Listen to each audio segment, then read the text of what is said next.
స్వామి శరణమయ్యప్ప. ఇగో ఇది Medigadda Lakshmi pump house 2022 జూలైలో ఈ పంప్ హౌస్ కొన్ని మోటార్లు మునిగిపోయినాయని మనం చూసినాం కదా. తర్వాత రిపేర్ చేసిళ్ళు. ఇప్పుడు ప్రజెంట్ నెలకొకసారి 2 సార్లు ఈ మోటార్లను కూడా అన్ని మోటార్లను టెస్ట్ చేస్తున్నారు.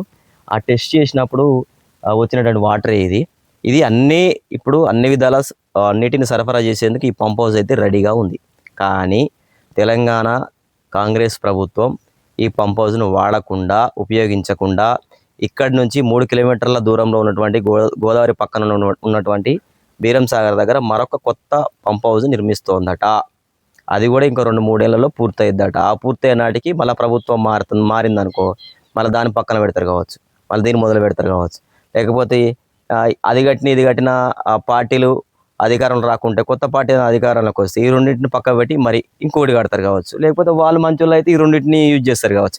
అసలు వాస్తవానికి ఏంటంటే ఆల్రెడీ ఇక్కడ ఉంది కదా, ఆల్రెడీ లక్ష్మీ పంప్ హౌస్ మోటార్లన్నీ రిపేర్ చేసి పెద్ద పెద్ద మోటార్లు రిపేర్ చేసి ఇప్పుడు నడుస్తున్నాయి, టెస్ట్ చేస్తున్నారు. వీటిని మళ్ళీ రన్ చేసి నీటిని కిందికి సరఫరా చేస్తే ఆయకట్టు కొన్ని వేలాది లక్షలాది ఆయకట్టు ప్రాంతానికి నీటిని అందిస్తే అక్కడ వ్యవసాయం సాగైపోయి రైతులు బాగుపడతారు, ప్రభుత్వానికి కూడా ఆదాయం వస్తుంది కదా ప్రత్యక్షంగా పరోక్షంగా.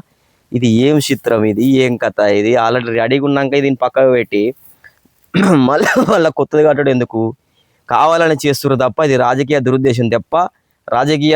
దురుద్దేశంతో ప్రజాధనాన్ని వృధా చేయడం తప్ప ఇది ఇంకోటి కాదని నాకు అనిపిస్తోంది.